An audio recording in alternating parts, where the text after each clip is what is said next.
I will be like a judge. I ask myself always the question as a judge. Forget it now that I've been Mr. Olympia and all this, but let's say I'm not a judge. And I sit there. The question is, whose body do I want to have? That's what it comes down to.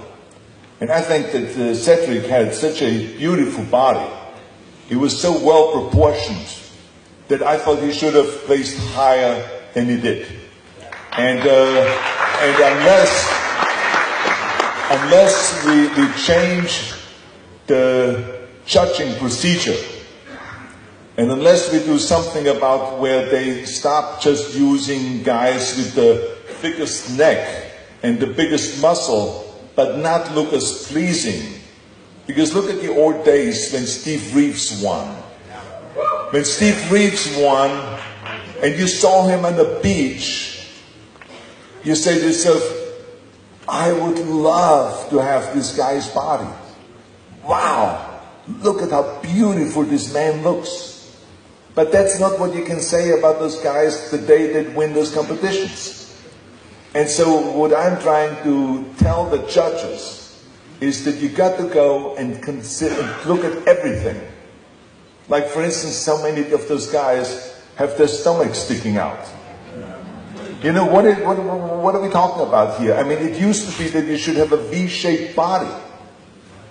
Now, I don't know, it's like kind of like a bottle-shaped body or something like that. But it's not, it's a kind of, it's a weird thing that is happening on stage, that no one can pull in their stomach anymore for a long period of time and stand on stage with a vacuum and pull in stomach, shoulders out, and to look athletic.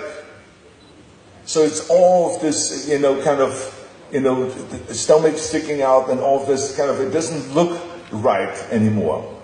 And so we have to just make sure that we are rewarding the right guys, because if you reward the right guys, then everyone will start training to have a beautiful body again, rather than a powerlifting body. So we have given the award yesterday, Lifetime Achievement Award to Jim Mannion. But that does not mean that we cannot disagree with him, because he is in charge of judging. He is in charge of picking the judges. And we have to talk to him, and your magazines, and also on the internet and every other means there is, call out on him and call out on those judges. Because that's how you create change, is by calling out and getting involved and saying, this is unacceptable, the way bodybuilding is going. We don't want to see the biggest guy up there. We want to see the most beautiful man, the most athletic man up there on stage.